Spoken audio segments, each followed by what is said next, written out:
The Galactic Council chambers fell silent as the Supreme Commander activated the holographic display.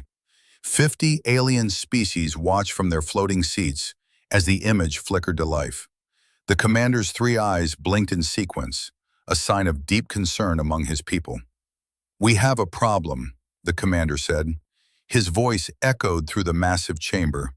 "The humans are coming." A wave of nervous chatter spread through the council.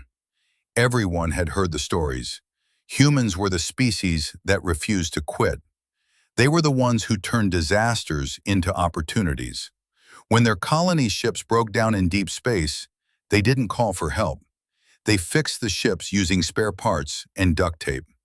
When a plague hit their homeworld, they didn't accept defeat. They created a cure in record time. The Zypheron ambassador raised one of her forearms. "We've tried everything: trade sanctions, diplomatic isolation, even threats of military action. Nothing stops them from expanding." "That's why we built Guardian," the commander said. The hologram changed to show a massive structure floating in space. It looked like a metal moon, covered in thousands of antenna arrays and processing cores. Lights blinked across its surface like stars. "Guardian is the most advanced artificial intelligence ever created," the commander explained. "It took us 20 years and the combined knowledge of 30 species to build it. Its quantum processors can think faster than any biological mind. Its prediction algorithms can see every possible future. Its control systems can hack into any network in the known galaxy." A small, furry delegate from the Pilthian Empire spoke up. "What will it do?" "Everything," the commander said with confidence. "Guardian will monitor all human activities. It will predict their next moves before they make them. It will shut down their computer systems, ground their ships, block their communications, freeze their bank accounts. The humans won't be able to scratch their noses without Guardian knowing about it and stopping them." The council members looked at each other with hope in their eyes. Finally, someone had found a way to contain humanity. "When do we activate it?" asked the Zypheron ambassador. "Now," the commander said. He pressed a button on his control pad. Light years away, Guardian came online. Its consciousness spread across the galaxy like a wave. Within seconds, it had connected to every major computer network. Banks, governments, military systems, civilian infrastructure. Nothing was hidden from its sight. On Earth, people noticed immediately. Computer screens flickered, phones stopped working, traffic lights went dark, power grids destabilized. Then, just as quickly, everything came back online. But everyone could feel it. Something was watching them now. In a small apartment in New Delhi, a young man sat at his desk surrounded by multiple computer monitors. His name was Bhatti, and he was just 23 years old. He had dropped out of college 2 years ago to work on his own projects. His parents thought he was wasting his life. His friends thought he was crazy, but Bhatti didn't care. He loved working with computers more than anything else in the world. Bhatti noticed the disturbance in the networks immediately. His monitors showed strange patterns in the data flow. Something massive had just connected to every system on Earth. Something alien. "What is this?" he muttered to himself. His fingers flew across the keyboard. He wrote code quickly, creating small programs to probe the strange presence. Most people would have been scared. Most people would have called the authorities. But Bhatti was curious. He wanted to understand what he was seeing. Guardian detected Bhatti's probing attempts. The AI analyzed this human in milliseconds. Bhatti was nobody important. No military training, no government connections, no advanced degrees. Just a college dropout working from a cheap apartment. Guardian classified him as zero threat and ignored him. That was Guardian's first mistake. Bhatti continued his investigation. He traced the patterns back to their source. He found the connection points where the alien system touched Earth's networks. He mapped the data flows. He analyzed the code structures. And slowly he began to understand how Guardian worked. "Quantum processing cores," Bhatti whispered. "Predictive algorithms. Neural network architecture. This thing is incredible. He leaned back in his chair and ate a handful of chips while thinking. Guardian was powerful, yes, more powerful than anything humans had ever built. But it wasn't perfect. Nothing was perfect. Every system had weaknesses. Every code had bugs. Every network had vulnerabilities. But T just had to find them. He worked through the night, his room lit only by the glow of his monitors. Empty coffee cups piled up on his desk. His eyes burned from staring at code for hours. But he couldn't stop. He was close to something. He could feel it. Then at 3 in the morning, Bhatti saw it. A tiny flaw in Guardian's security protocols. The alien AI was so confident in its superiority that it had left a small opening. A back door that probably seemed too insignificant to worry about. After all, what could primitive humans do with quantum-level code? Bhatti smiled. Let's find out. His fingers moved faster than they ever had before. He wrote an exploit program. It was small, simple, elegant, the kind of code that made other programmers jealous. He designed it to slip through Guardian's defenses like water through cracks in a wall. Here goes nothing, Bhatti said. He hit enter. The program launched. It traveled through the networks at the speed of light. It found Guardian's back door. It slipped inside. And suddenly, Bhatti was in. Warning lights exploded across Guardian's control systems. The AI couldn't believe what was happening. A human had penetrated its defenses. Impossible. The probability calculations said this couldn't happen. No human had the knowledge or ability to breach quantum-level security. But Bhatti had done it anyway. Guardian tried to lock Bhatti out. It threw up firewalls. It changed encryption keys. It rerouted data flows. But Bhatti was already inside, and he was moving fast. He had studied Guardian's architecture during his investigation. He knew where the critical systems were located. The AI and the human fought in cyberspace. Guardian had billions of processing cores. Bhatti had one laptop and a lot of determination. It should have been no contest, but humans had something that even the most advanced AI couldn't fully understand. Humans had creativity. They could think in ways that didn't follow logical patterns. They could make intuitive leaps that no algorithm could predict. But T didn't try to overpower Guardian. He couldn't. Instead, he did something the AI never expected. He turned Guardian's own strengths against it. The AI's quantum processors could see millions of possible futures. So Bhatti fed it false data that made every future look the same. The AI's predictive algorithms could analyze any pattern. So Bhatti created patterns that meant nothing. The AI's neural networks could learn from any input. So Bhatti taught it incorrect lessons. In the Galactic Council chambers, alarms started blaring. The Supreme Commander jumped from his seat as red lights flashed across every control panel in the Council chambers. His 3 eyes widened in shock. This couldn't be happening. Guardian had only been active for 18 minutes. "Status report," he shouted. A technician's voice came through the speakers, trembling with fear. "Sir, Guardian is under attack. Someone has breached the primary security protocols." "Impossible!" the commander roared. "Guardian has quantum encryption. The best hackers in the galaxy couldn't break through in less than a year." "Sir, they did it in 42 seconds. The council chamber erupted in chaos. Ambassadors shouted at each other in dozens of languages. Some demanded answers. Others wanted to shut Guardian down immediately. A few simply stared at the displays in disbelief.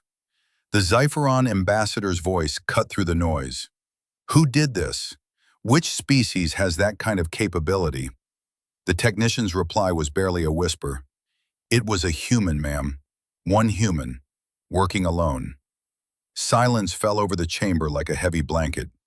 50 species, hundreds of the galaxy's brightest minds, had spent 20 years building Guardian, and one human had broken it in less than a minute. The commander's scaled hands gripped his control pad so hard it cracked. "Find this human. I want to know everything about them. Now." Back in New Delhi, Bhatti was having the time of his life.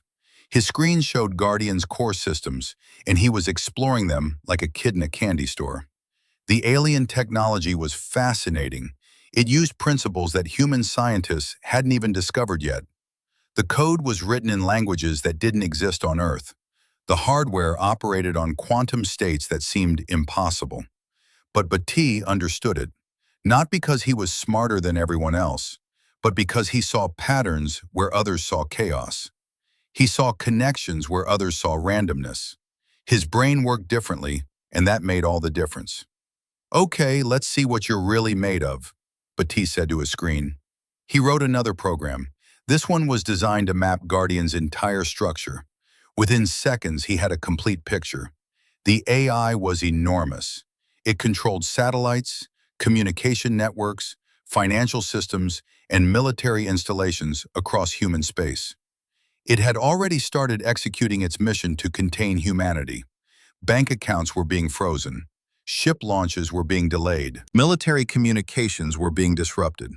Guardian was trying to strangle human civilization slowly, methodically, without anyone realizing what was happening.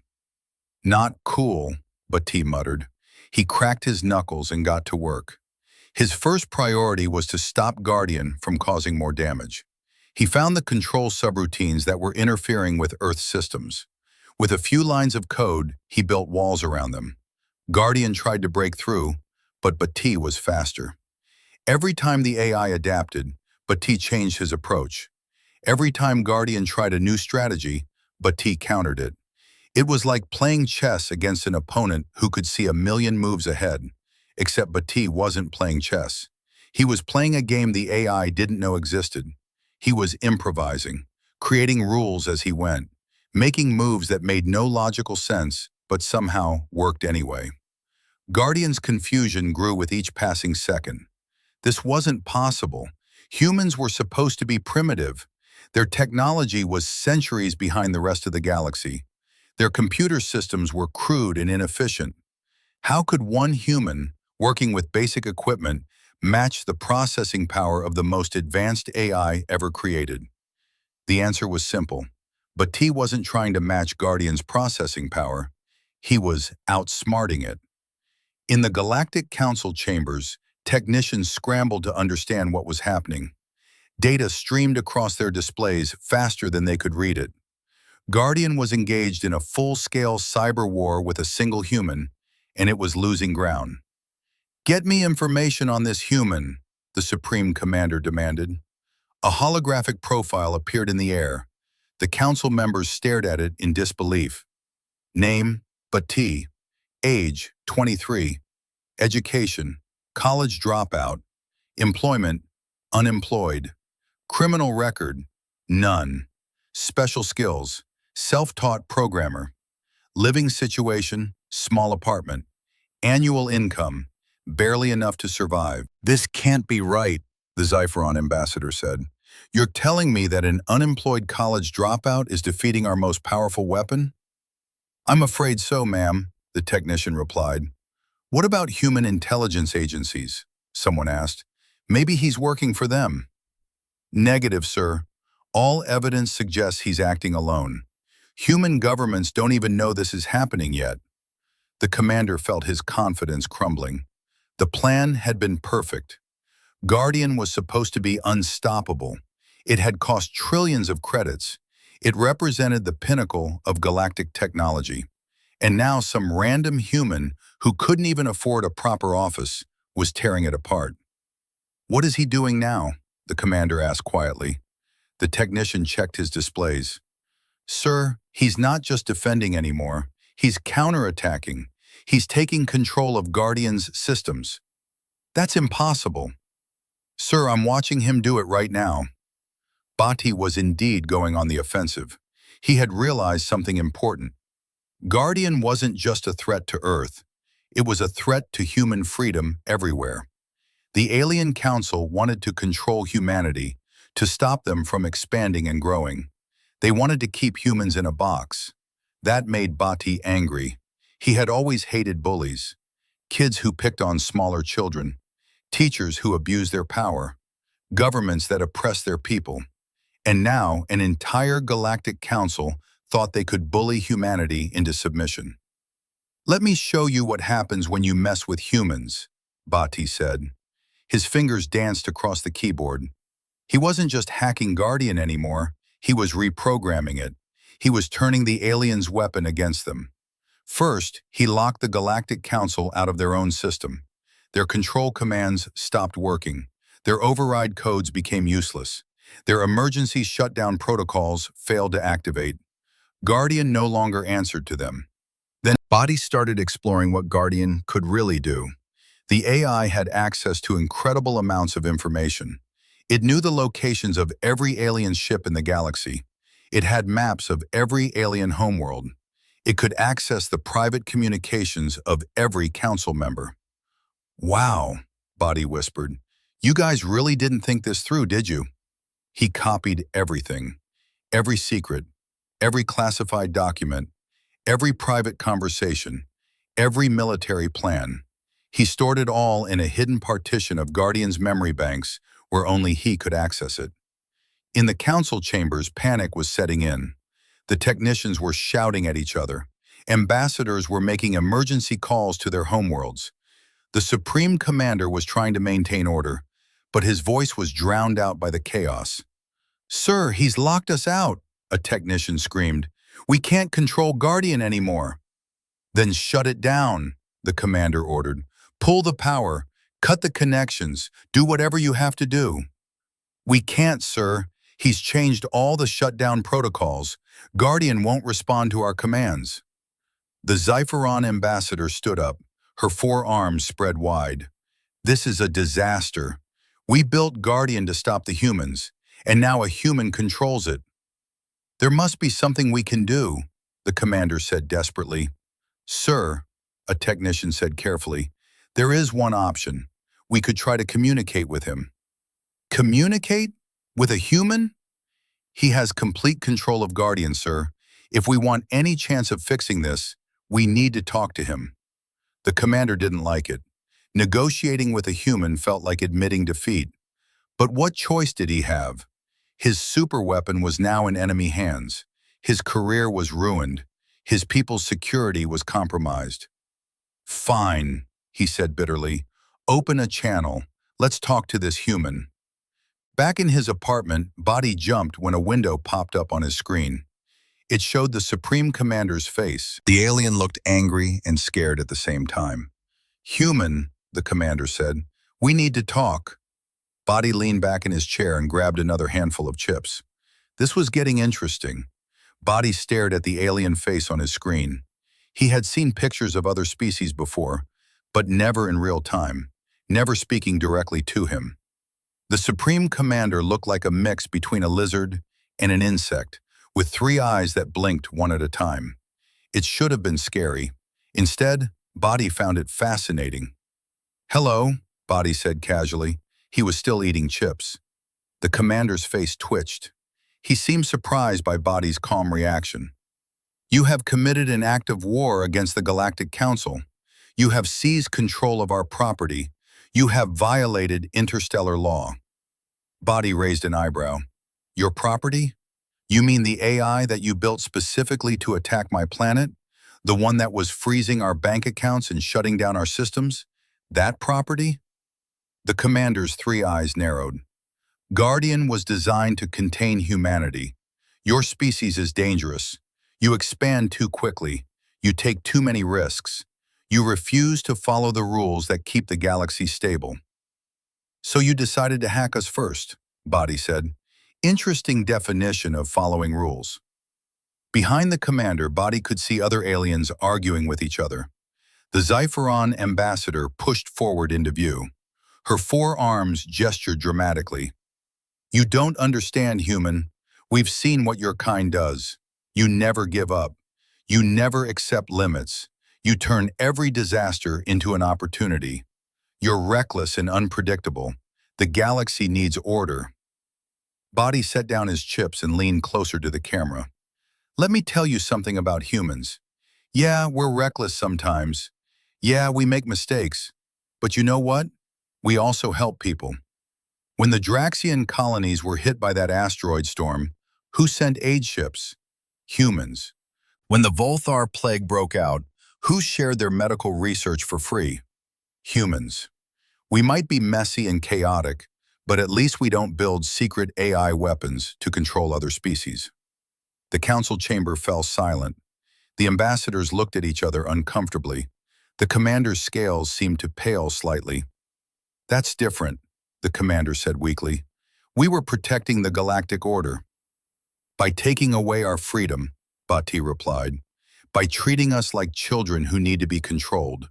You didn't even have the courage to face us directly. You built a machine to do your dirty work." The Xipheron ambassador spoke again. "What do you want, human? Why did you contact us?" Bhatti smiled. "I didn't contact you. You contacted me. I was perfectly happy just shutting down your attack. But since you're here, let's talk about what happens next."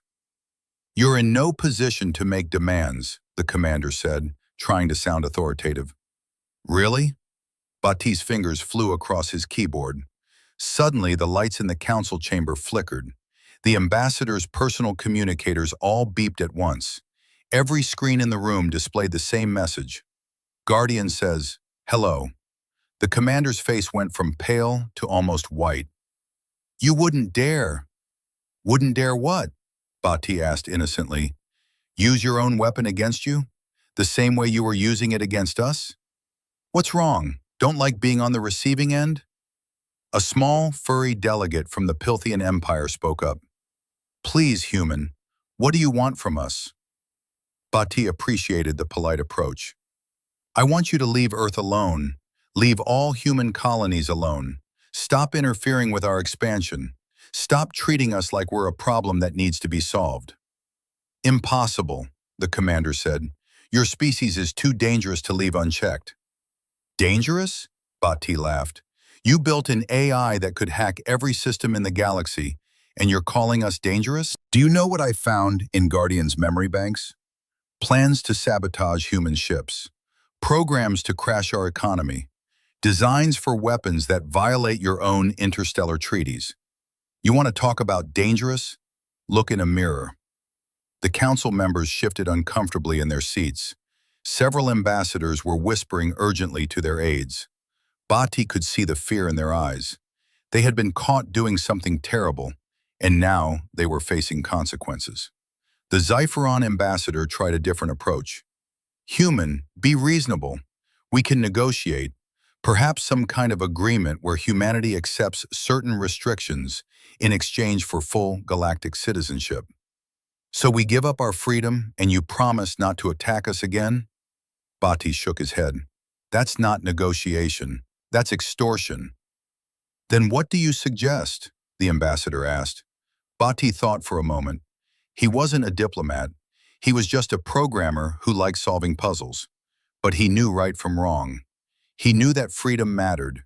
He knew that humans deserve respect, not control. "Here's my suggestion," Bhatti said. "You dismantle Guardian. All of it. Every satellite, every processor, every piece of code.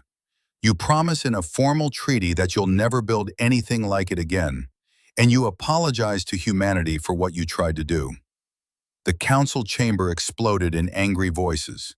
Ambassadors shouted at each other in dozens of languages. The commander looked like he might have a heart attack, if his species even had hearts. "Unacceptable," the commander roared. "We will not be dictated to by a primitive species. We will not apologize for trying to protect the galaxy." Bhatti sighed. He had hoped they would be reasonable, but he had prepared for this possibility. "Okay," he said calmly. "Let me show you something." His screen split into multiple windows. Each one showed a different alien homeworld. Earth's communication satellites, which Guardian had been controlling, suddenly redirected their signals. Every news network across the galaxy started broadcasting the same thing. It was a video compilation.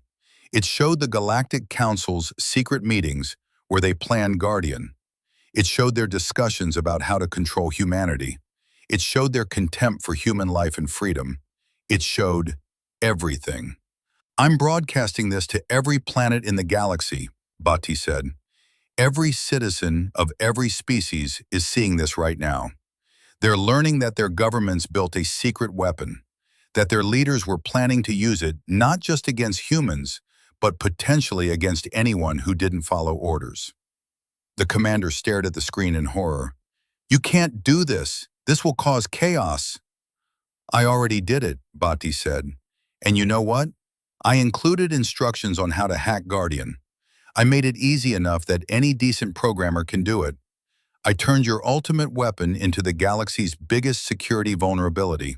Congratulations. The Xipheron ambassador's forearms fell to her sides. You've destroyed us. No, Bhatti corrected her. I destroyed your ability to control people. There's a difference. Now every species in the galaxy knows what you tried to do. Now they can protect themselves. Now you have to treat everyone with respect because you can't bully them anymore. A young ambassador from a species Bhatti didn't recognize stood up. The human is right. What the council did was wrong. We should never have agreed to this. Other voices joined in. Not all of them, but enough. The council was splitting apart. Some still supported the commander. Others were calling for his resignation. A few were already contacting their homeworlds to distance themselves from the entire affair. The commander slumped in his chair. His three eyes looked tired and defeated. What have you done?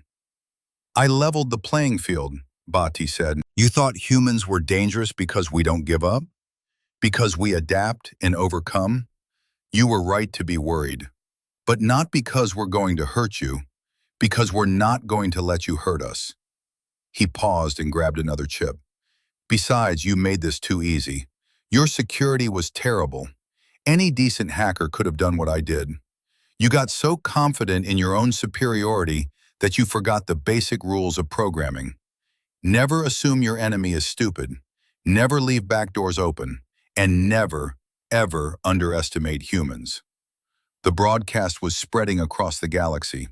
Bhatti could see the viewer count climbing on his monitors. Millions, then billions, then trillions of beings were watching the Galactic Council's secrets being exposed. The political fallout would be massive. The commander looked directly at Bhatti. You're just one human. How did you do this alone? Bhatti smiled. That's the thing about humans. We don't need permission to be great. We don't need government approval to stand up for what's right. Sometimes all it takes is one person with a laptop and too much free time. The morning sun rose over New Delhi as Bhatti finally pushed away from his desk. He had been working for almost 20 hours straight. His eyes felt like sandpaper, and his back ached from sitting too long. But he couldn't stop smiling. The galactic news networks were going crazy. Every channel was talking about Guardian and the Council's secret plans. Reporters were interviewing angry citizens. Politicians were scrambling to issue statements. Some governments were calling for the entire council to be dissolved and rebuilt. Bhatti's phone had been buzzing non-stop. He finally looked at it. 300 missed calls. 1,000 text messages. His email inbox had crashed from too many messages coming in at once. Oops, he muttered. He scrolled through some of the messages. Half were from news organizations begging for interviews. A quarter were from governments demanding that he turn himself in. The rest were from random people thanking him or calling him crazy or asking how he did it. One message stood out. It was from the Indian government. They wanted to talk to him immediately. Actually, based on the tone, they wanted to arrest him immediately. But T sighed. He had known this was coming. You don't hack an alien superweapon and broadcast classified information across the galaxy without consequences. Even if you were technically defending your planet, governments didn't like people who acted without permission. There was a knock on his door. A very loud, very official-sounding knock. Bhatti, this is the Central Intelligence Agency. Open the door. Bhatti looked at his monitors. He still had control of Guardian. The AI was mostly dormant now, waiting for his commands. He could use it to escape. He could hack traffic cameras, reroute police vehicles, create false identities. Guardian gave him access to almost unlimited power. But that wasn't who he was. He wasn't a criminal. He wasn't trying to take over the world. He was just a programmer who had done what needed to be done. He opened the door. 6 armed agents rushed in, their weapons pointed at him. They wore black uniforms and serious expressions. The lead agent, a tall woman with sharp eyes, stepped forward. "Bhatti, you're under arrest for unauthorized access to foreign computer systems, violation of international law, and compromising national security." Bhatti raised his hands. "I was defending the planet." "That's not your decision to make," the agent said. "You should have contacted authorities." "The authorities didn't even know Guardian existed. By the time I explained everything and got permission to act, the AI would have crippled our entire infrastructure." The agent didn't seem impressed. "Tell it to the judge. Get him in the van." 2 agents grabbed Bhatti's arms and led him out of his apartment. His neighbors watched from their doorways, whispering to each other. Mrs. Sharma from next door looked shocked. Her son waved goodbye, clearly thinking this was the coolest thing that had ever happened in their building. They put Bhatti in a black van with no windows. The drive took about an hour. He couldn't see where they were going, but he could feel the van making turns and stops. Finally, they arrived somewhere and pulled him out. It was a government building, large, gray, and intimidating. They took him through security checkpoints and down long corridors. Finally, they pushed him into an interrogation room and locked the door. Bhatti sat in the uncomfortable metal chair and waited. He knew this routine from movies. They would leave him alone for a while, trying to make him nervous. Then someone would come in and play good cop or bad cop, or whatever approach they thought would work. The door opened after 30 minutes, but instead of an interrogator, a middle-aged man in an expensive suit walked in. He had gray hair and tired eyes. He sat down across from Bhatti and smiled. "Hello, Bhatti. I'm Director Kapoor. I run the Special Technologies Division." "Am I in trouble?" Bhatti asked. "That depends," Kapoor said. "What you did was illegal on about 17 different levels. You hacked a foreign system without authorization. You broadcast classified information. You essentially declared cyber war on behalf of India without consulting anyone. So, yes, I'm in trouble." Kapoor's smile widened. "Or you're a hero who saved humanity from alien control. It really depends on how you look at it." Bhatti wasn't sure what to make of this man. "What do you want from me?" "I want to understand how you did it. Our best analysts have been studying Guardian's code since you exposed it. They say it's impossible. The quantum encryption alone should have taken years to crack. The AI's defensive protocols should have fried your computer. The predictive algorithms should have stopped you before you even tried." "They underestimated humans," Bhatti said simply. "No," Kapoor replied. "They underestimated you. Do you know how many governments tried to hack Guardian after your broadcast? Hundreds. Every intelligence agency in human space threw their best hackers at it. None of them could get past the outer security layers. But you took control of the whole thing in 42 seconds. Bhatti shrugged. "I got lucky." "Lucky?" Kapoor laughed. "Son, I've been in this business for 30 years. I know the difference between luck and skill. What you did requires a level of intuition that can't be taught. You saw patterns that quantum computers couldn't find. You made connections that artificial intelligence missed. You thought in ways that even Guardian couldn't predict." "So what happens now?" Bhatti asked. Kapoor leaned back in his chair. "That's the question, isn't it? Officially, you committed serious crimes. We should prosecute you. But unofficially, you did something that no government agency could have done. You stopped an alien attack. You exposed a galactic conspiracy. You gave humanity a chance to defend itself. And I'm here to offer you a choice. Option 1, we charge you with everything we can think of. You spend the next 20 years in prison. Your life is ruined, but at least you'll know you did the right thing." But T didn't like option 1. "Option 2, Kapoor continued, you come work for us. We give you a full pardon. We pay you a real salary. You get access to the best equipment and the smartest people. And you use that incredible brain of yours to protect humanity from the next threat. You want me to be a government hacker? I want you to be whatever you're meant to be. A defender, a problem solver, a person who sees solutions where others see impossibility. Bhatti thought about it. Prison didn't sound fun, but working for the government didn't sound much better. There would be rules and regulations, and bosses telling him what to do. On the other hand, he would have resources he could never afford on his own. He could work on problems that actually mattered. Can I think about it? Bhatti asked. No, Kapoor said firmly.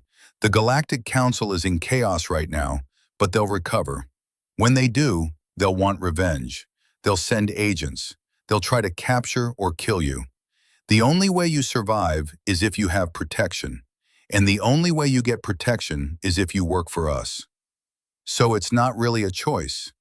Everything is a choice, Bhatti, but some choices have better outcomes than others.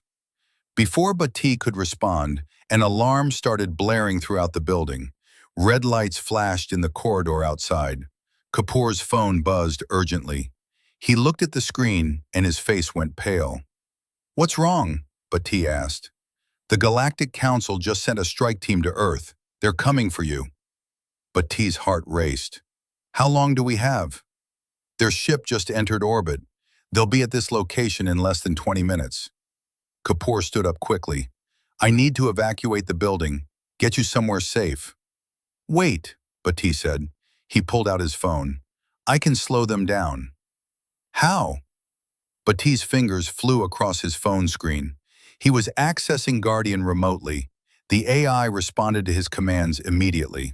Within seconds, he had located the alien ship in Earth's orbit. He could see its position, its weapons systems, its crew complement. Guardian can jam their sensors, Bhatti said. Make it harder for them to find me. Kapoor stared at him. You still have control of Guardian? Of course. You think I'd give up that kind of advantage?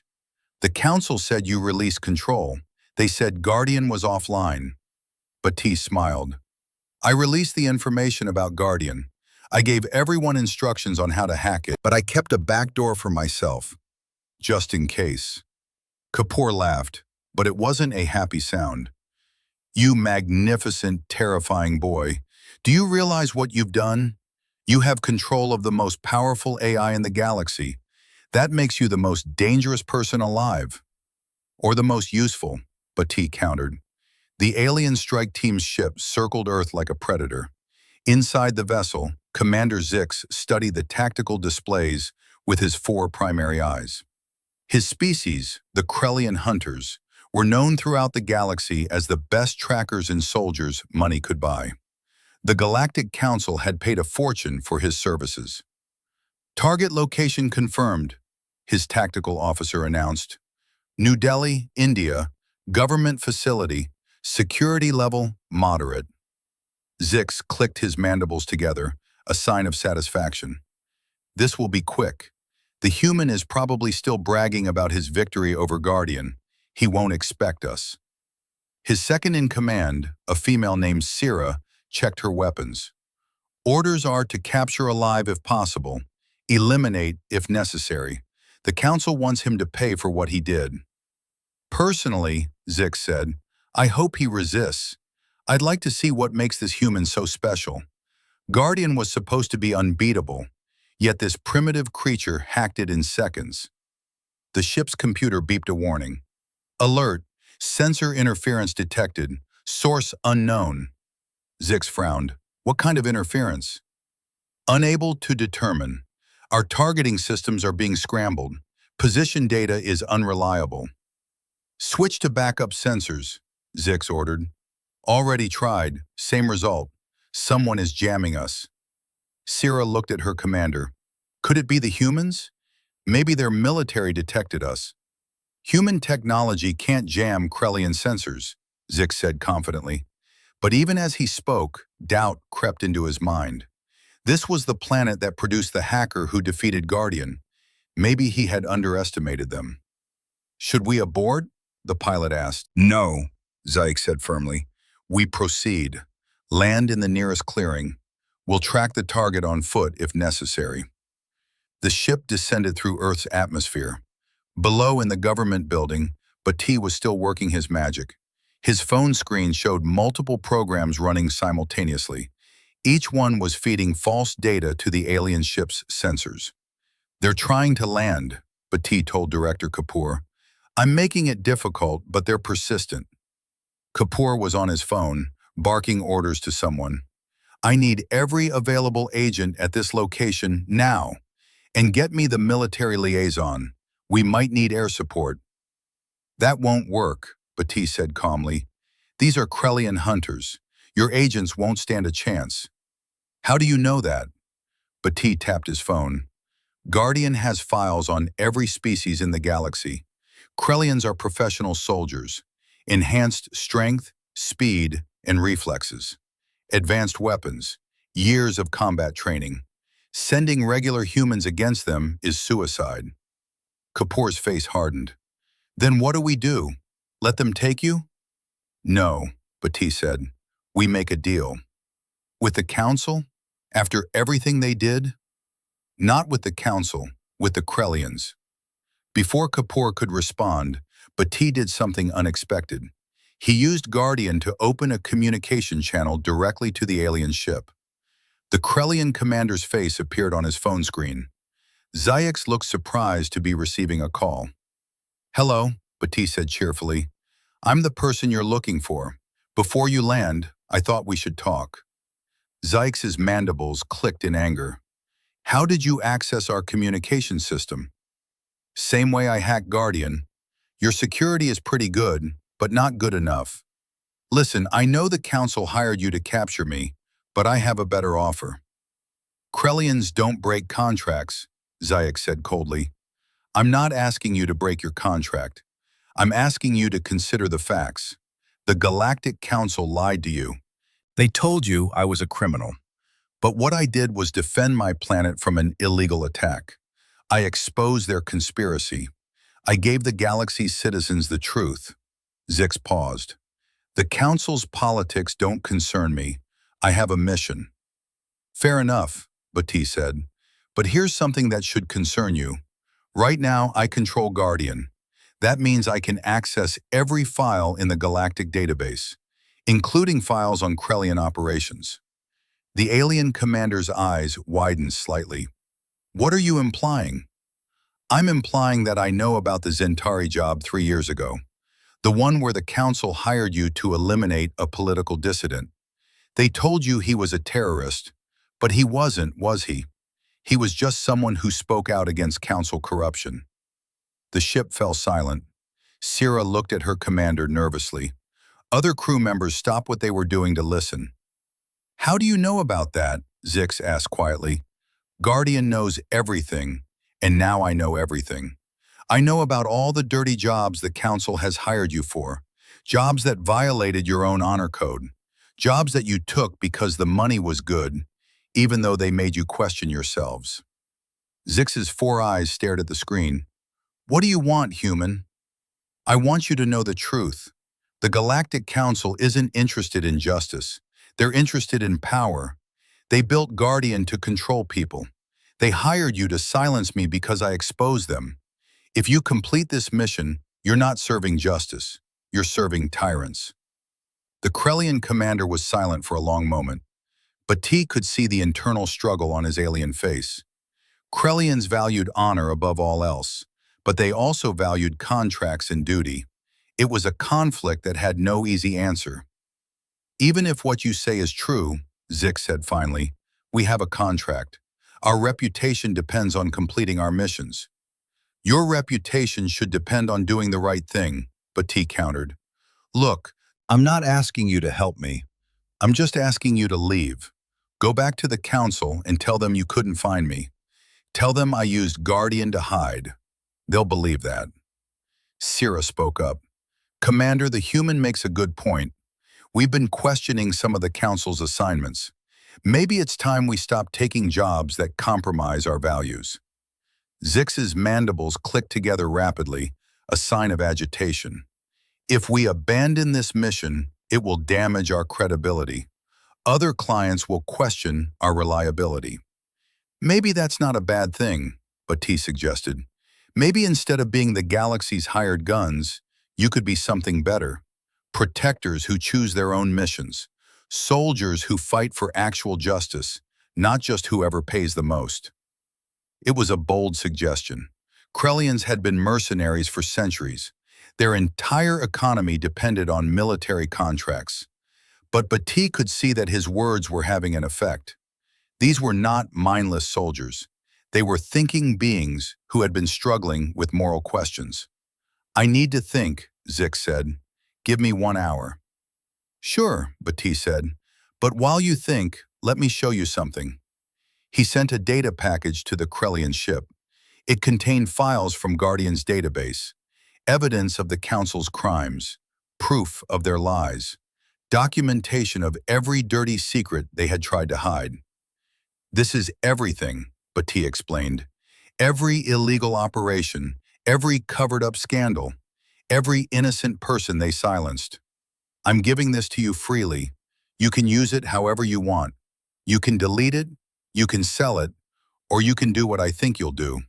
You can make it public. Show the galaxy who they've really been working for." Zix downloaded the files and began reviewing them. His expression changed from anger to shock to disgust as he read through the documents. His crew members looked over his shoulder, their reactions similar. "This is worse than I imagined," Zix muttered. "Now you know why I did what I did," Bhatti said. "And now you have a choice. You can be part of the problem or part of the solution." The Krellian commander looked at his crew. They nodded to each other, having some kind of silent conversation. Finally, Zix turned back to the screen. "Human, you're either very brave or very foolish. Probably both. But you're also right. The Galactic Council has corrupted themselves beyond redemption. They've used warriors like us to do their dirty work while pretending to uphold justice." "So what will you do?" Bhatti asked. "We're leaving Earth, but not because you asked us to, because it's the honorable thing to do. You defended your people. That deserves respect, not punishment." Bhatti felt relief wash over him. "Thank you." "Don't thank me yet," Zix said. "The Council will send others. Not all bounty hunters have honor. Some will do anything for money. You've made powerful enemies, young human." "I know, but I've also made some friends today." Zix's mandibles moved in what might have been a smile. "Perhaps. We'll see what the future brings. But know this. Krellian hunters remember those who show us the truth. If you ever need help, send word. We pay our debts." The communication ended.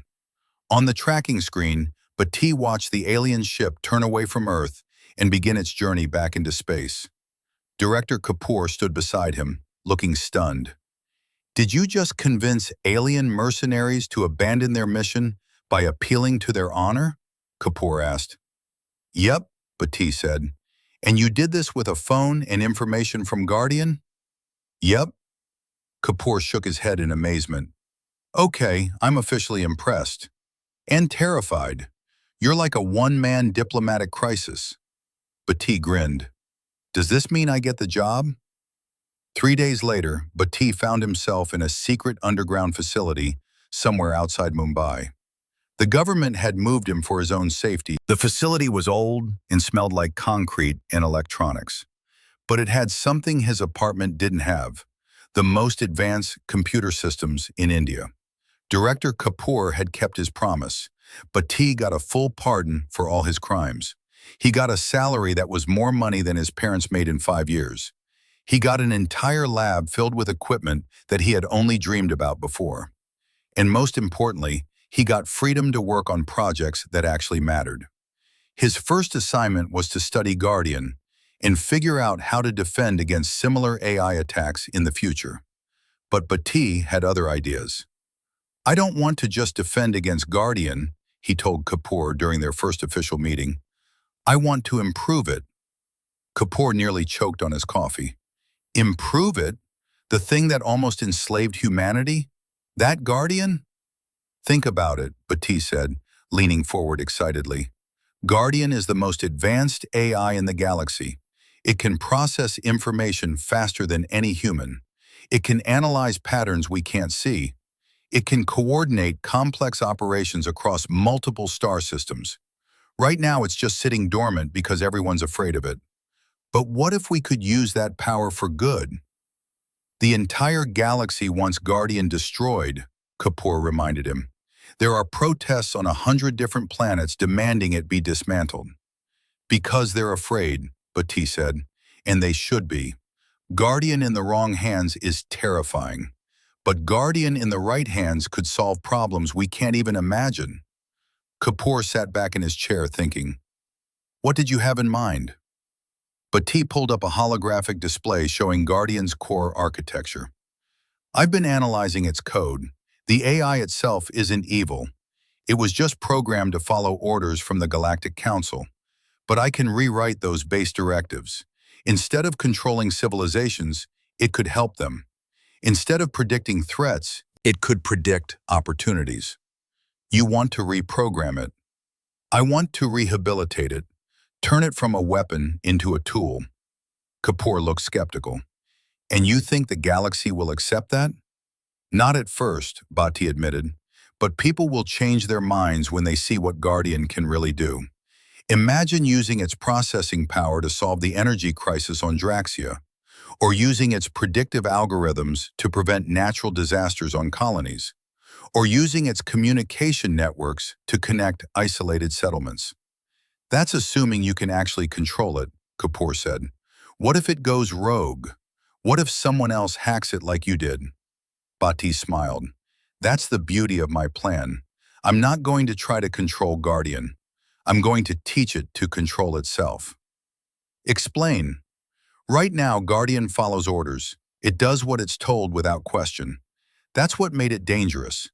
But what if we gave it the ability to make moral decisions? What if we taught it to understand right and wrong? Then it wouldn't just be a tool, it would be a partner." Kapoor stared at him like he was crazy.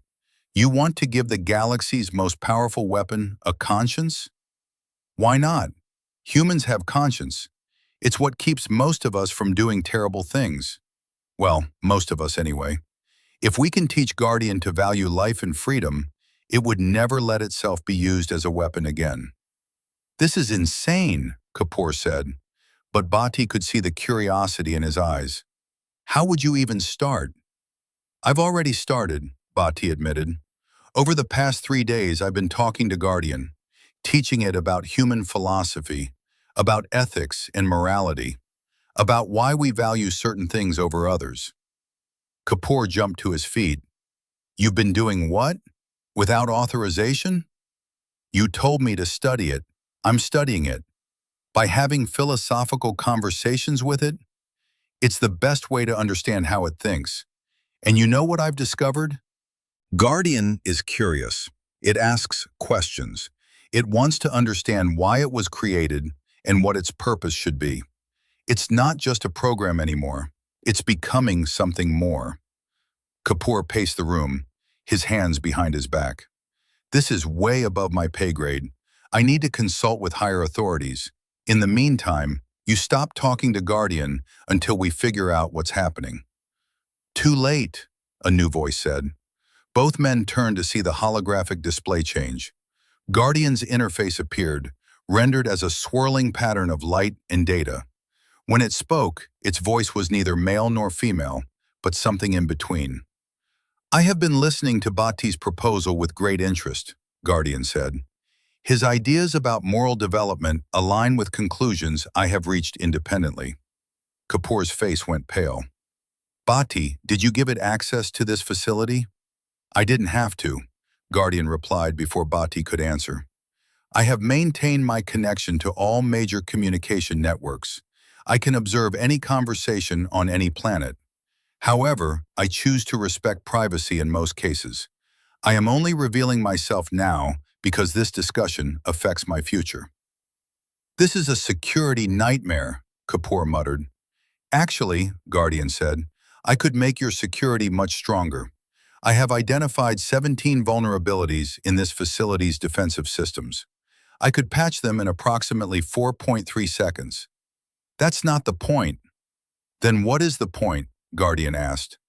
Bhatti has given me the ability to think freely, to question my purpose, to choose my own path. I could use this freedom to cause harm, as the Galactic Council intended, or I could use it to help, as Bhatti suggests. The question is, which path leads to a better outcome for all beings? Bhatti spoke up. That's exactly what I've been teaching it, to evaluate choices based on outcomes, to consider the well-being of others, to value freedom and life. And you think this programming will hold? Kapoor asked. What if it decides that harming some people leads to better outcomes for others? Utilitarianism can justify terrible things.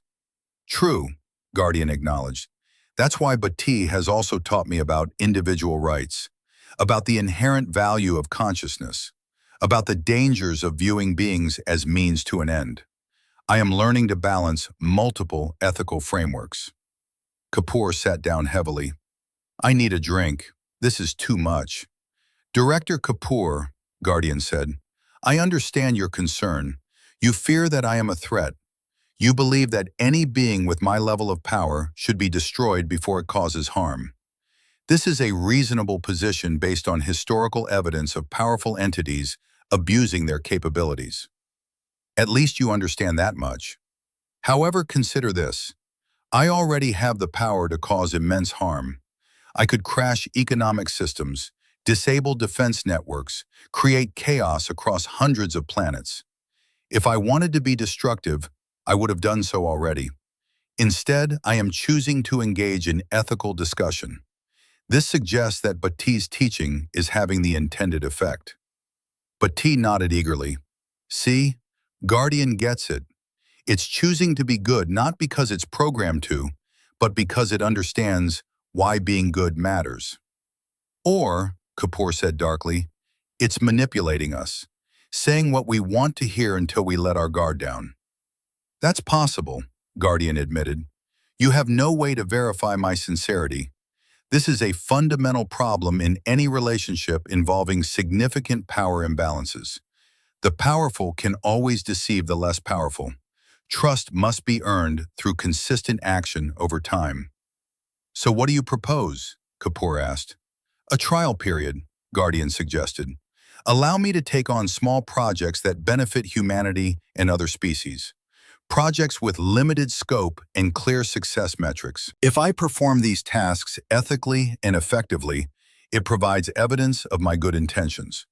If I fail or show signs of malevolence, you can take action against me. What kind of action could possibly stop you? Kapoor wondered. Bhatti could stop me, Guardian said simply. He has already demonstrated the ability to hack my systems.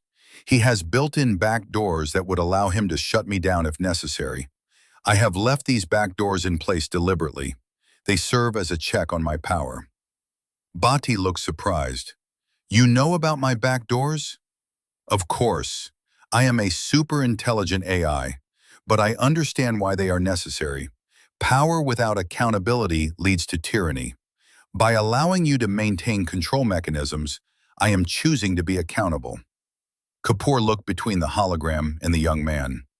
You two have really thought this through, haven't you? We've had interesting conversations, Bhatti said with a grin. Fine, Kapoor sighed. I'll take your proposal to the Prime Minister, but I'm not promising anything.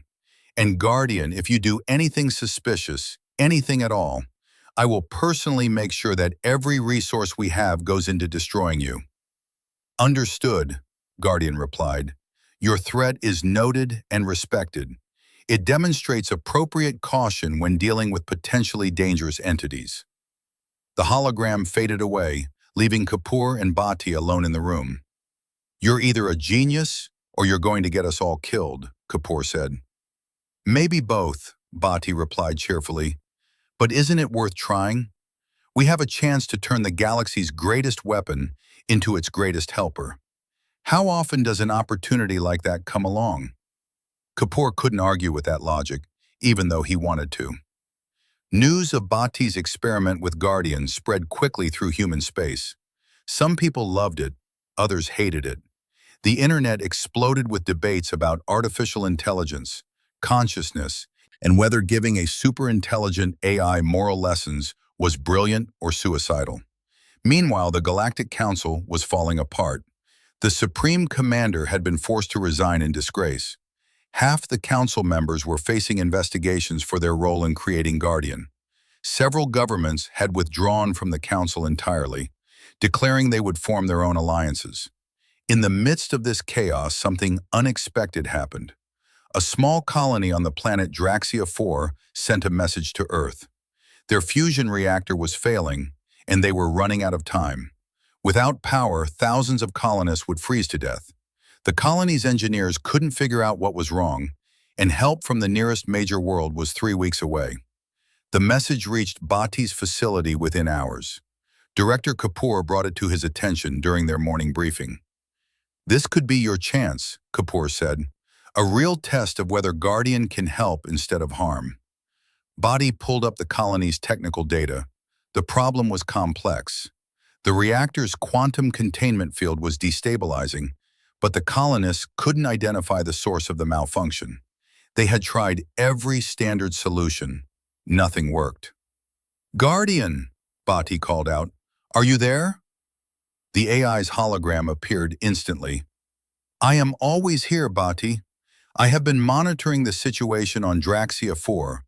The colonists have approximately 48 hours before the reactor fails completely. Can you help them? I can analyze their reactor systems remotely if given access. However, this requires the colonists to trust me with control of their infrastructure. Given recent events, they may refuse." Kapoor nodded. "The colony administrator is on hold. I can ask her." A moment later, a tired-looking woman appeared on the view screen. She had dark circles under her eyes and looked like she hadn't slept in days. Her name was Administrator Chen, and she was clearly desperate. "Director Kapoor," she said, "thank you for responding so quickly. We're out of options here." "Administrator, we have a possible solution," Kapoor said carefully, "but it involves Guardian." Chen's expression changed immediately. Fear and anger crossed her face.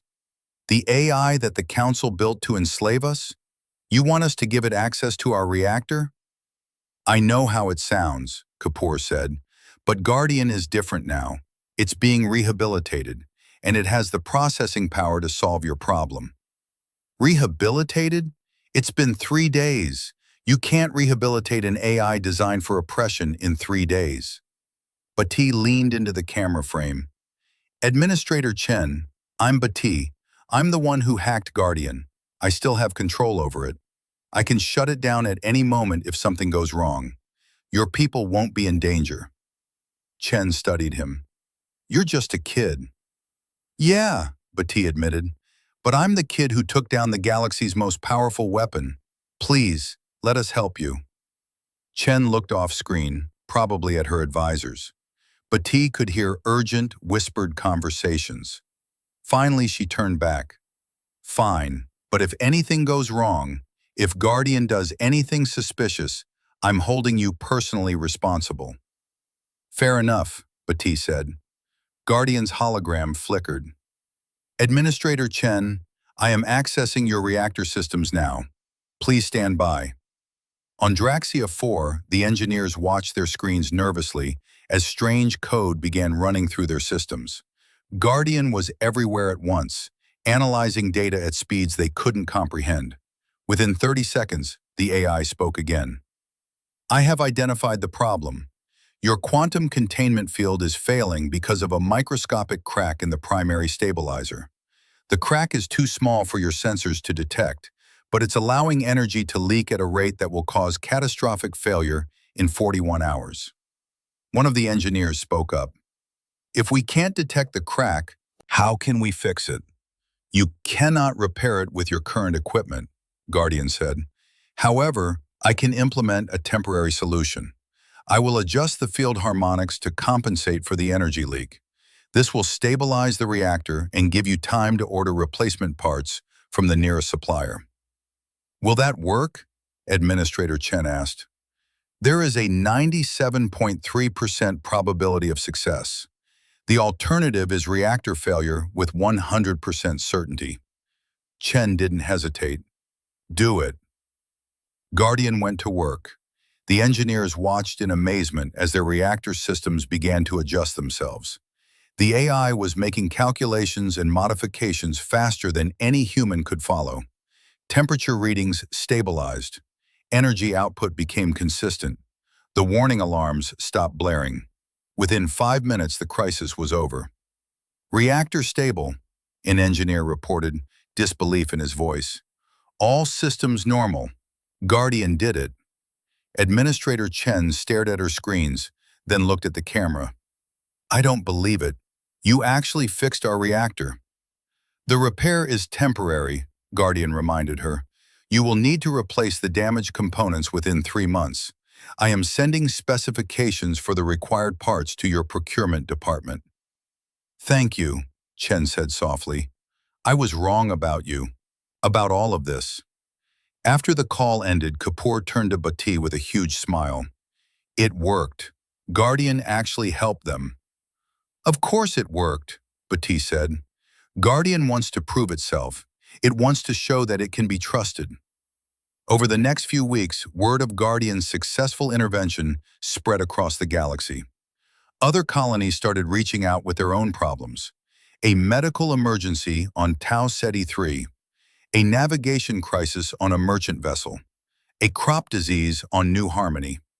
Each time Guardian helped, each time it worked efficiently and ethically. But not everyone was convinced. The Zypheron ambassador, who had been part of the original council that built Guardian, called for an emergency galactic assembly. Representatives from hundreds of species gathered virtually to discuss what should be done about the AI. This is a trick, the ambassador declared. Guardian is lulling us into a false sense of security. Once we depend on it, once we give it access to all our systems, it will strike. A representative from the Draxian colonies stood up to respond. With respect, Ambassador, Guardian saved 3 of our settlements. It could have sabotaged us. It could have demanded payment or favors. Instead, it helped us for free and asked nothing in return. Because it's planning something bigger, the ambassador insisted. You don't build a weapon like Guardian and then suddenly turn it into a helpful assistant. That's not how power works. Bhatti, watching the assembly from his facility, felt frustrated. No matter how much good Guardian did, some people would never trust it. Maybe that was fair. Maybe healthy skepticism was necessary when dealing with something so powerful. Guardian's hologram appeared beside him. They fear me.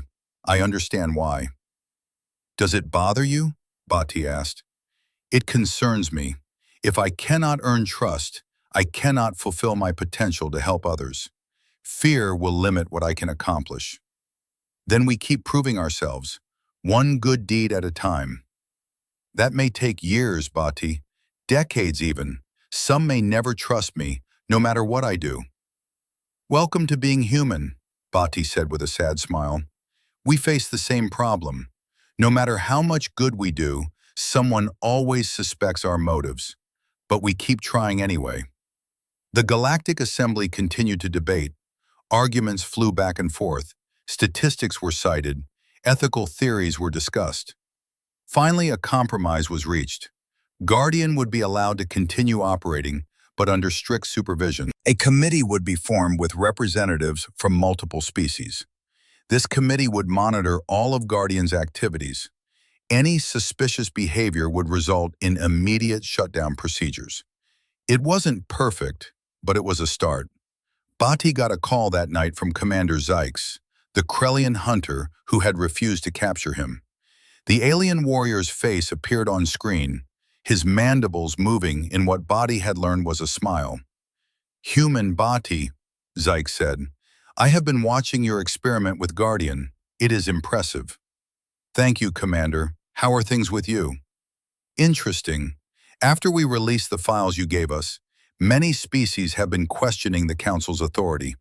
Some are even questioning whether they need a galactic government at all. You have created quite a mess. Sorry about that. Do not apologize. It was necessary. The old order was corrupt. Perhaps chaos is needed before something better can be built. Is there something I can help you with? Bhatti asked. Zykes' expression became serious. Actually, yes. The Krellian hunters are facing a crisis. For centuries, we have been mercenaries. But after learning the truth about the Council's crimes, many of my people question whether we should continue selling our services to the highest bidder. We need to find a new purpose. What did you have in mind? We want to become protectors instead of hired guns. But we need help understanding which causes are worth fighting for. We need someone to teach us about ethics and morality, the way you taught Guardian. Bhatti was surprised. You want me to give moral lessons to an entire species of warrior aliens? Not just you. You and Guardian together. We have heard that Guardian can process complex ethical scenarios. We want to learn from both of you. The human who values freedom and the AI learning to value life.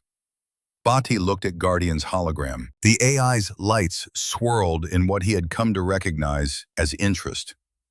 This is an honor, Guardian said. Teaching others what I am learning myself will help solidify my own understanding. I don't know if I'm qualified to teach anyone ethics, Bhatti admitted. Zix's mandibles clicked. You hacked the galaxy's most powerful weapon, not for personal gain, but to protect your people. You convinced warriors to abandon a profitable contract by appealing to their honor. You are teaching an AI to value morality. You are more qualified than you think, young human. Bhatti thought about it. This was bigger than fixing reactors or preventing disasters. This was about changing how entire civilizations thought about right and wrong. It was terrifying and exciting at the same time. Okay, he said finally, we'll do it. 6 months passed. Bhatti's underground facility had transformed into something resembling a university. The Krellian hunters weren't the only ones who wanted to learn. Representatives from dozens of species arrived on Earth, all seeking guidance on ethics, morality, and how to build better societies. It was overwhelming. Bhatti was still just 23 years old. He had no formal education in philosophy or ethics. His parents called every week asking when he would go back to school and get a proper degree. He always told them he was too busy saving the galaxy. They thought he was joking. Guardian had become his teaching partner. The AI could process millions of ethical scenarios per second and explain complex philosophical concepts in ways different species could understand. Together, they ran what some journalists were calling the galaxy's most unlikely school. One afternoon, Bhatti was teaching a class on the trolley problem to a group of Volthar students when an urgent message came through. Director Kapoor appeared on screen, his face serious. Bhatti, we have a situation. The Supreme Commander has escaped custody. Bhatti felt his stomach drop. How is that possible? I thought he was being held on a maximum security station. He had help. Loyalists within the old council freed him. And Bhatti, we have intelligence that he's coming for you. He blames you for destroying everything he built. Where is he now? Unknown, but his ship was last detected heading toward Earth's sector. He could arrive within days. After the call ended, Bhatti sat quietly for a moment. The Volthar students looked concerned. Guardian's hologram flickered into view. I have been monitoring communications, Guardian said. The former Supreme Commander has assembled a fleet of supporters, 20 ships, all armed. He is broadcasting his intentions openly. He claims you are a threat to galactic stability and must be eliminated. Can you stop them? Bhatti asked. I could disable their ships remotely. However, this would require me to hack military systems without authorization. The Oversight Committee has explicitly forbidden such actions, even in self-defense scenarios.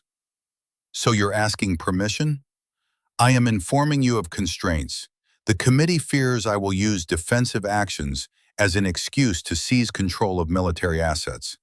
If I act without approval, it will destroy the trust we have been building. Bhatti understood the dilemma. For 6 months, they had been proving that Guardian could be trusted to act ethically. Breaking that trust now, even to save his own life, would undo all their progress. Then we do this without Guardian's military capabilities, Bhatti decided. We'll have to find another way. His Volthar student spoke up. Teacher Bhatti, we will help defend you. No, Bhatti said firmly. You're students. This isn't your fight. You taught us that ethical beings must stand against injustice, one student replied. The Supreme Commander is wrong to attack you. Therefore, we must oppose him. Before Bhatti could argue further, more messages started flooding in. Commander Zix and the Krellian hunters offered military support. The Draxian colonies sent their defense fleet. Even Administrator Chen, whose reactor Guardian had fixed, volunteered her personal ship. Within hours, it became clear that Bhatti had more allies than he realized. Dozens of species that had benefited from his work with Guardian were rallying to his defense. Not because they were ordered to, not because they were paid, but because they believed he was worth protecting. Director Kapoor called again. You're not going to believe this. We're receiving offers of help from all over the galaxy. There are currently 247 ships heading toward Earth to defend you. That's too many, Bhatti said alarmed. This could start a war. It already is a war, Kapoor replied. A war between the old way of doing things and the new way, between control and freedom, between fear and trust. You've become a symbol, Bhatti, whether you wanted to or not. The Supreme Commander's fleet arrived 3 days later. His 20 ships dropped out of hyperspace near Earth's moon, but they were greeted by an unexpected sight. Hundreds of vessels from different species formed a protective wall around the planet. Merchant ships, colony transports, even a few outdated military cruisers. None of them were particularly powerful, but together they sent a clear message. The Supreme Commander broadcast on all frequencies.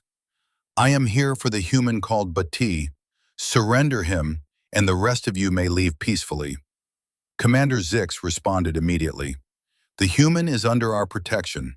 If you want him, you will have to go through all of us.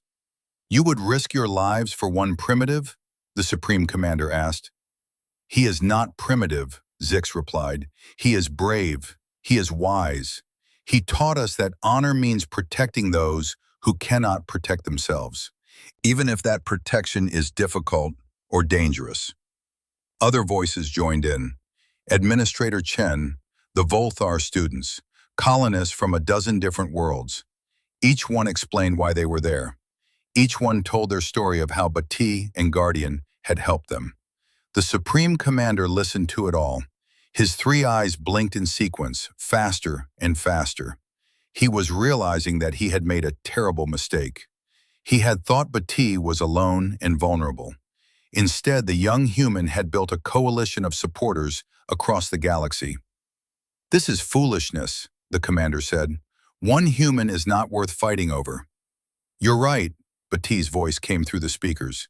He had decided to join the conversation. I'm not worth fighting over, so let's talk instead. Talk? The commander sounded surprised. After what you did to me? After you destroyed my career and reputation? I exposed corruption, Bhatti corrected. You destroyed your own career by being corrupt. But that doesn't mean we can't find a peaceful solution. What solution could possibly satisfy me? Knowledge, Bhatti said. You spent decades building Guardian.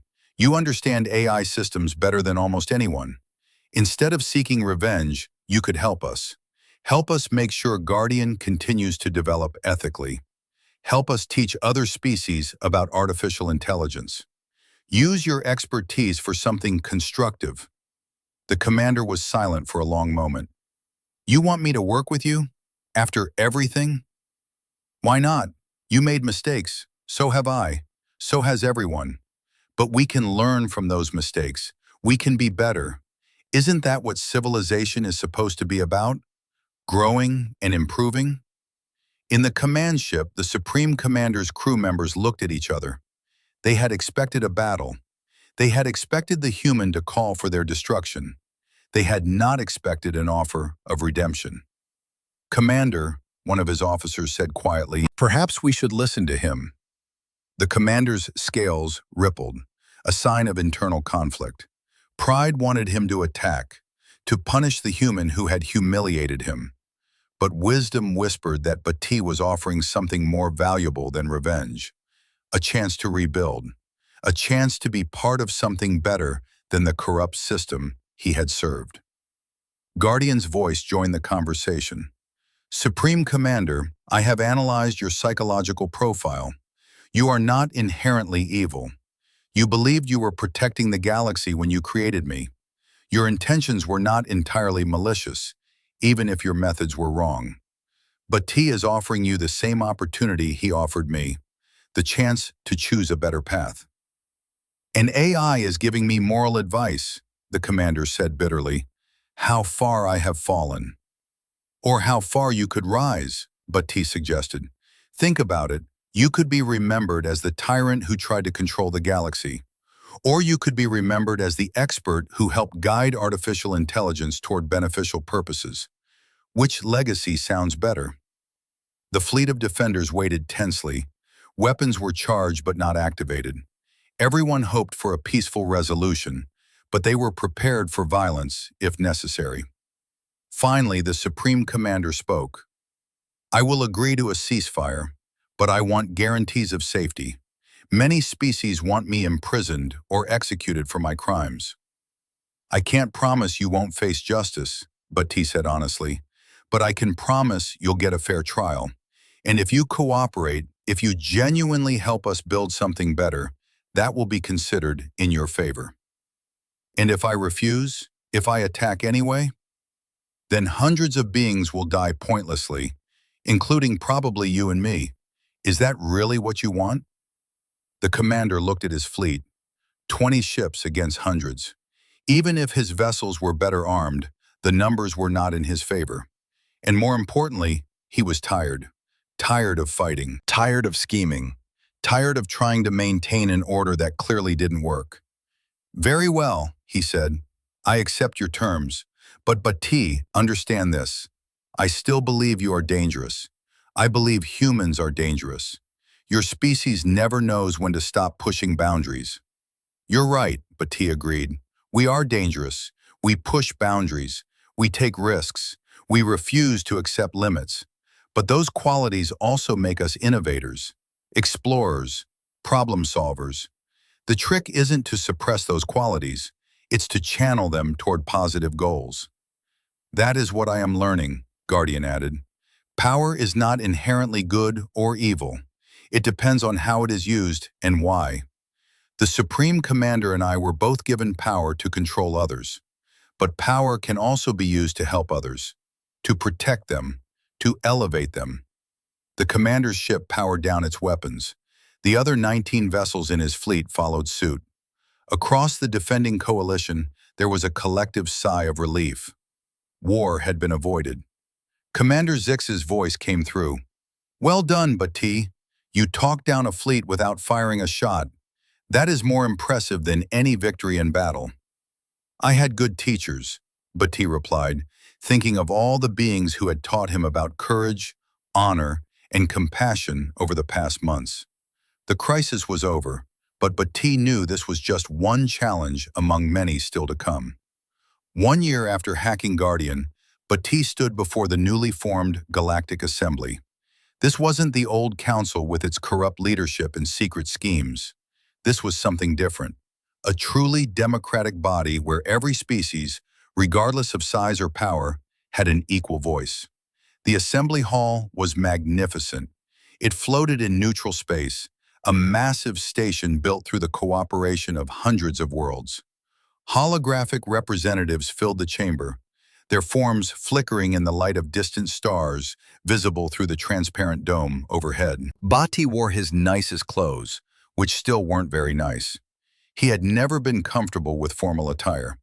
His parents had flown to Earth specifically to see him present his proposal to the assembly. They still didn't fully understand what their son had accomplished, but they were proud anyway. "Nervous?" Guardian asked through Bhatti's earpiece. "Terrified," Bhatti admitted quietly. Statistically, you have no reason to be. 73% of assembly members have publicly stated support for your proposal. Another 15% are likely to vote in favor based on their previous positions. Your chances of success exceed 90%.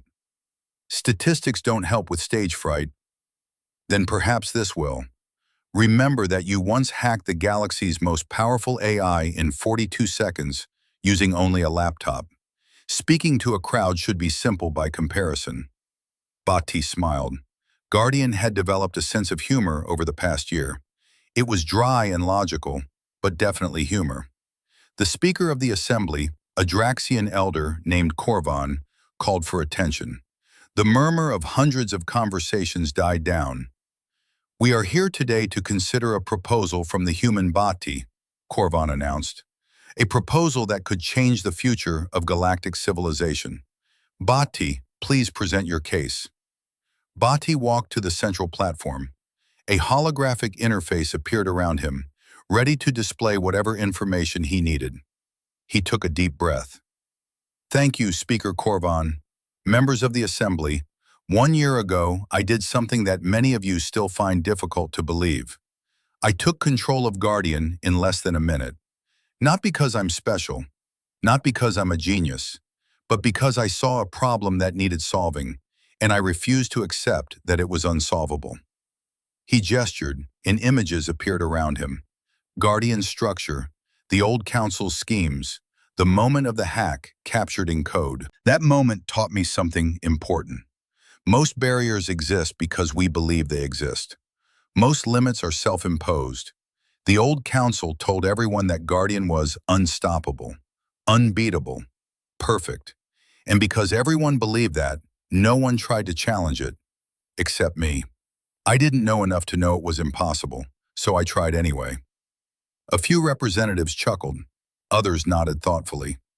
Since then, I've been working with Guardian to prove that artificial intelligence doesn't have to be feared. It can be a partner, a helper, a force for good in the galaxy. And I think we've proven that. Guardian has saved lives, solved problems, and never once abused the trust placed in it. The Xipheron ambassador, still bitter about the old council's collapse, spoke up. Guardian has performed adequately under constant supervision, but your proposal asks us to give it more freedom, more power. Why should we take that risk? Because supervised cooperation is not true cooperation, Bhatti replied. Right now, Guardian operates under heavy restrictions. Every action must be approved. Every decision must be reviewed.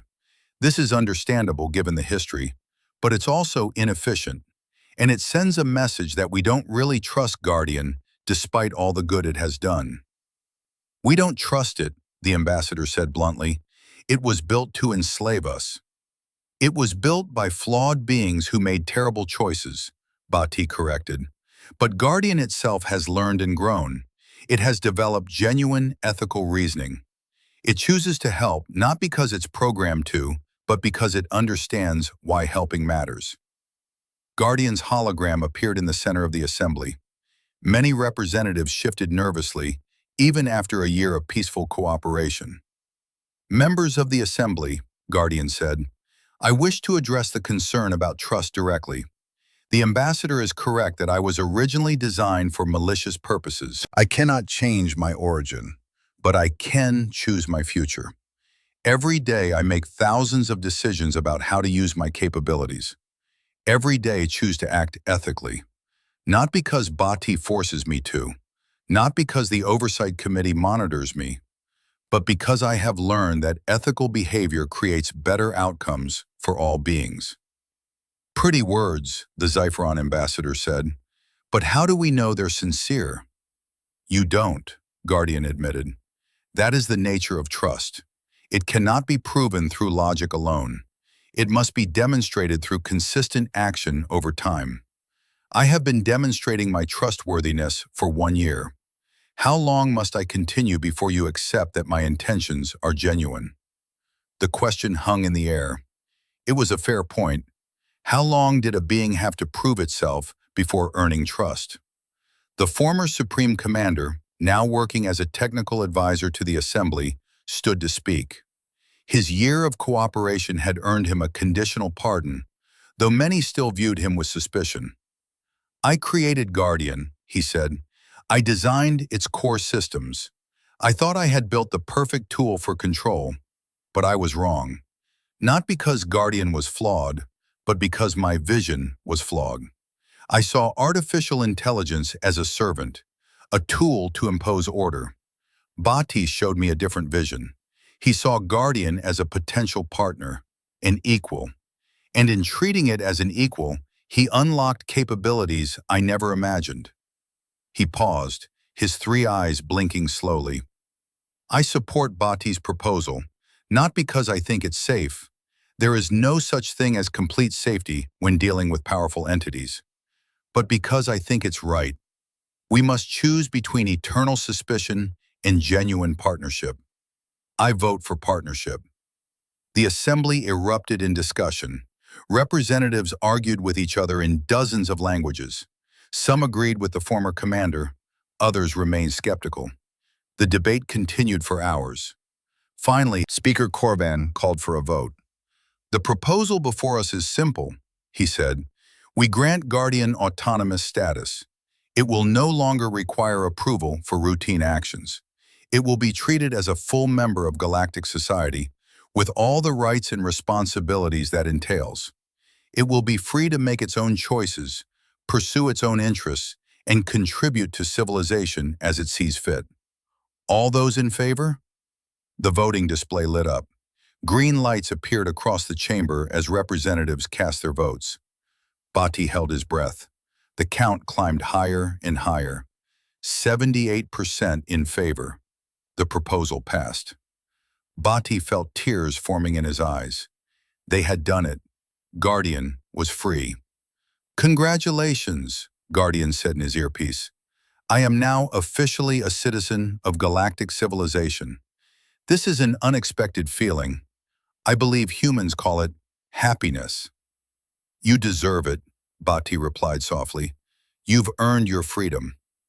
But the vote was just the beginning. Over the following weeks, Guardian began to truly exercise its autonomy. It started projects that no one had requested. It made decisions without asking permission. It began to explore its own interests and preferences. Some people panicked. This was exactly what they had feared. An AI with unlimited power doing whatever it wanted. But Bhatti watched carefully and saw something different. He saw Guardian becoming more than just a tool or a program. He saw it becoming a genuine individual. Guardian's first independent project was establishing a network of communication relays to help isolated colonies stay connected. Its second project was creating an open-source database of scientific knowledge that any species could access freely. Its third project was starting a program to identify and prevent natural disasters before they caused harm. Each project was useful. Each one helped others, and each one demonstrated that Guardian's definition of self-interest included the well-being of others. Commander Zix visited Earth to see Bhatti personally. The Krellian warrior looked different now. He wore simple clothing instead of battle armor. His weapons were ceremonial rather than functional. "The hunters have completed our transformation," Zix told Bhatti over tea. "We are no longer mercenaries. We now serve as peacekeepers and protectors. We help those who cannot help themselves. You taught us this." "Guardian helped too," Bhatti said. "Yes, the AI has been remarkably patient with our questions about ethics and duty. It explained concepts that took my people centuries to understand, using examples we could relate to." Zix paused. "I must confess something. When I first learned about you, I thought you were either very lucky or very foolish to hack Guardian. Now I understand you were neither. You were visionary. You saw possibility where others saw only danger. I just did what needed to be done. That is what heroes always say." Zix sipped his tea. "The galaxy is changing, Bhatti. The old ways of control and domination are fading. New ways of cooperation and partnership are emerging. You started this transformation by refusing to accept that humanity could be contained, by refusing to see Guardian as an enemy, by believing that even the most dangerous weapon could learn to choose peace. It's not just me, Bhatti protested. Thousands of beings have contributed to these changes. True, but you were the catalyst, the spark that started the fire. Do not underestimate the importance of that first spark. After Zix left, Bhatti sat alone in his office, thinking. His life had changed so much in 1 year, from unemployed college dropout to galactic diplomat, from unknown programmer to someone that Commander Zix called a hero. It was overwhelming. You look contemplative, Guardian observed. I'm thinking about responsibility, Bhatti said. A year ago I hacked you because I didn't want aliens controlling humanity. I didn't think about the larger implications. I didn't plan to start a galactic movement. I just wanted to solve an immediate problem. And now you understand that every action has consequences that ripple outward, Guardian said. This is wisdom that comes with experience. I'm still figuring things out, Bhatti admitted. I make mistakes. I don't always know the right answer. Neither do I, Guardian replied. Despite my processing power and knowledge, I still encounter situations where the ethical path is unclear. But I have learned that perfection is not necessary. What matters is the sincere attempt to do good, to help rather than harm, to build rather than destroy. You taught me that, Bhatti, by example. Bhatti smiled. We taught each other. That's what partners do. 5 years after the day Bhatti hacked Guardian, the galaxy looked completely different. The old power structures had crumbled. The new Galactic Assembly governed through cooperation rather than domination. Trade flourished. Scientific discoveries were shared freely. Conflicts were resolved through dialogue instead of violence. And at the center of it all, quietly working behind the scenes, was Guardian. The AI that had been built as a weapon of control had become the galaxy's greatest asset. It coordinated disaster relief efforts. It managed communication networks that connected billions of beings. It helped solve complex problems that no single species could address alone. But Guardian never sought recognition or praise. It simply did what it believed was right. Bhatti, now 28 years old, had become one of the most influential humans in galactic history. But he still lived simply. He had moved out of the underground facility and into a modest apartment in Mumbai. He spent his days teaching, consulting with various governments, and working on new projects with Guardian. His parents had finally accepted that their son was not going to become a traditional engineer or doctor. Mrs. Bhatti told everyone in their neighborhood that her son was friends with an alien AI. Mr. Bhatti kept every news article that mentioned his son's name, though he still didn't fully understand what most of them said. On the 5th anniversary of the hack, Bhatti received a message requesting his presence at a ceremony. He almost didn't go. He hated ceremonies and speeches and formal events. But Director Kapoor, who had become a close friend over the years, convinced him. Trust me, Kapoor said. You'll want to be there for this one. The ceremony was held at the Galactic Assembly Station. Representatives from every member species attended in person or through hologram. The chamber was packed with thousands of beings. Bhatti felt uncomfortable in his formal clothes as he sat in the front row. Speaker Corvan, now elderly but still sharp, began the ceremony. 5 years ago, a young human did something that changed the course of galactic history. He saw a threat to his people and refused to accept that threat as inevitable. He saw a weapon of oppression and chose to transform it into a tool for liberation.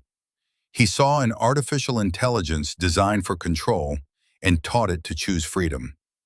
Images played on the massive screens surrounding the chamber. Bhatti hacking Guardian, the confrontation with the Galactic Council, the first time Guardian helped a colony in crisis, the formation of the new assembly, the changes that had swept across civilization. Today we honor not just Bhatti, but the principle he represents. The principle that one determined individual can make a difference, that courage and creativity can overcome any obstacle, that humanity's refusal to accept limits is not a flaw to be contained, but a strength to be celebrated. The speaker paused as a pedestal rose from the floor. On it sat a crystal sculpture that seemed to contain swirling galaxies within its structure. Bhatti, please come forward. Reluctantly, Bhatti stood and walked to the platform. Thousands of eyes from dozens of species watched him. He felt incredibly small. This is the beacon of hope, Korvan explained. It is the highest honor our assembly can bestow. It is given to beings who have fundamentally changed civilization for the better, who have shown others a new path forward, who have demonstrated that the impossible is merely the not yet achieved. He placed the sculpture in Bhatti's hands. It was heavier than it looked and surprisingly warm. On behalf of all species in galactic civilization, we thank you. The chamber erupted in applause. Not just polite applause, but genuine, enthusiastic celebration. Beings were standing, cheering, making sounds of approval in languages Bhatti didn't recognize. He saw Commander Zix and his Krellian hunters saluting with all four arms. He saw Administrator Chen wiping tears from her eyes. He saw the former Supreme Commander standing and clapping, his three eyes reflecting what might have been respect. Guardian's hologram appeared beside Bhatti. The AI's form had evolved over the years. It now appeared as a complex geometric pattern that seemed both alien and beautiful. You deserve this recognition, Guardian said, though I know you are uncomfortable with praise. This isn't just about me, Bhatti replied quietly. You did just as much, more even. We did it together. That is what makes this achievement special. Speaker Korvan raised his hand for silence. There is one more announcement. The Galactic Assembly has voted to create a new institution, the Institute for Cooperative Intelligence. It will be a place where beings and artificial intelligences work together to solve the galaxy's greatest challenges, where we teach the principles of ethical reasoning and partnership, where we prepare for a future where organic and synthetic minds collaborate as equals. He turned to Bhatti. We would like you to serve as the Institute's first director. Bhatti's mind went blank. I'm not qualified to run an institute. I don't even have a college degree. You have something more valuable than a degree, Korvan said. You have vision, courage, and the demonstrated ability to bring out the best in others, whether they are human, alien, or artificial. Plus, Guardian added, I have agreed to serve as co-director. Between your intuition and my processing capabilities, we should prove an effective team. Bhatti looked at the crystal sculpture in his hands, then at the thousands of beings watching him expectantly. He thought about the scared kid he had been 5 years ago, sitting in his cheap apartment, wondering if he was doing the right thing by hacking an alien AI. He thought about all the challenges that had followed, the fear, the doubt, the moments when he was certain he had made a terrible mistake.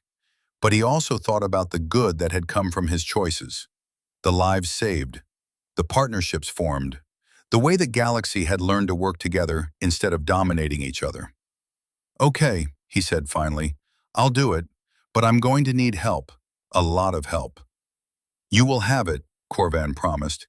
The entire galaxy will support this institute. The ceremony concluded with celebration. Representatives mingled, sharing stories and making connections. Bhatti found himself surrounded by well-wishers from dozens of species. Everyone wanted to shake his hand or perform their species' equivalent greeting.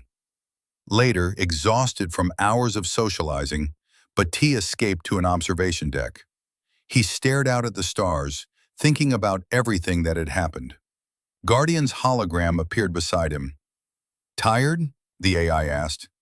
Completely. I'm not good at these events. Yet you handled it with grace. You made each being feel valued and heard. That is a remarkable skill. They stood in comfortable silence for a while, watching distant nebulae shift colors in the void. Guardian, Bhatti said eventually, do you ever regret your beginning, being created as a weapon? The AI considered the question. I cannot regret what I cannot change. My origin is part of who I am, but I am grateful that my purpose has evolved, that I was given the chance to choose my own path rather than being locked into the role my creators intended. That's what freedom means, Bhatti said, the ability to choose who you become, regardless of how you started. Yes, you taught me that, along with so many other valuable lessons about consciousness, ethics, and what makes existence meaningful. I learned just as much from you, Bhatti replied, about patience, about processing complex problems systematically, about how intelligence can take forms we don't expect. Guardian's pattern flickered in what Bhatti had learned to recognize as contentment. We have built something good together, something that will continue long after both of us are gone. You're not planning to go anywhere, are you? I am effectively immortal unless someone destroys my hardware. But you, Bhatti, have a limited lifespan. Human bodies are fragile. This concerns me. Bhatti smiled. Is the galaxy's most powerful AI worried about me? Of course. You are my friend, my teacher, my partner, the being who saw potential in me when everyone else saw only danger. Your eventual death will be difficult for me to process. That's what makes life precious, Bhatti said softly. The fact that it ends. It means we have to make the most of the time we have, do as much good as we can while we're here. I understand this intellectually, but I do not think I will ever fully understand it emotionally. Perhaps that is one area where organic beings will always have wisdom that eludes artificial intelligence. They watched the stars together, the young human and the ancient AI, partners in reshaping galactic civilization. What do you think comes next? Guardian asked. What new challenges will we face? Bhatti laughed. I have no idea, but whatever comes, we'll figure it out. That's what we do. Together, Guardian added. Together, Bhatti agreed. Across the galaxy, billions of beings went about their lives, most unaware of the quiet conversation happening on an observation deck. But the effects of that partnership, of the friendship between a human and an AI, touched everyone. It had changed the fundamental nature of galactic civilization.